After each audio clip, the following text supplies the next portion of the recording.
నమస్తే అన్న అందరికీ నమస్కారం. కువైట్ లో రోజు రోజుకు నిరుద్యోగం పెరిగిపోతూ ఉంది.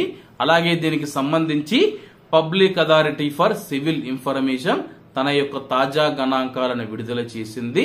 కువైట్ లోని ప్రైవేటు రంగంలో పనిచేస్తూ ఉన్న కువైటీల సంఖ్య డిసెంబర్ 2023 చివరి నాటికి 72,231 నుంచి డిసెంబర్ 2024 చివరి నాటికి 70,756కు తగ్గిందని చెప్పేసి, అంటే సంవత్సరం వ్యవధిలో 1,475 మంది కువైటీ ఉద్యోగులు ప్రైవేటు రంగం నుంచి బయటికి వచ్చేశారని చెప్పేసి, అలాగే డిసెంబర్ 2024 చివరి నాటికి ప్రైవేటు రంగంలో 39,418 మంది కువైటీ పురుషులు పనిచేస్తూ ఉంటే 31,338 మంది కువైటీ మహిళలు పనిచేస్తూ ఉన్నారని చెప్పేసి, అలాగే దీనికి విరుద్ధంగా ప్రభుత్వ రంగంలో కువైటీల సంఖ్య పెరిగిందని చెప్పేసి డిసెంబర్ 2024 చివరి నాటికి 4,08,15కు చేరుకుందని చెప్పేసి, అలాగే ఇది 2023 డిసెంబర్ చివరి నాటికి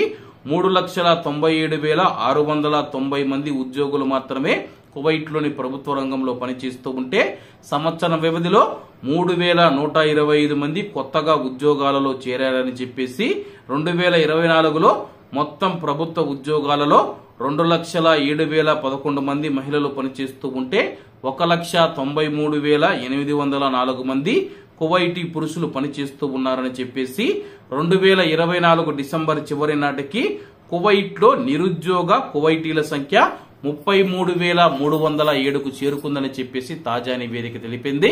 కాబట్టి అందరూ బాగుండాలి, అందులో మనం ఉండాలి. అందరికీ నమస్తే అన్న, జై హింద్.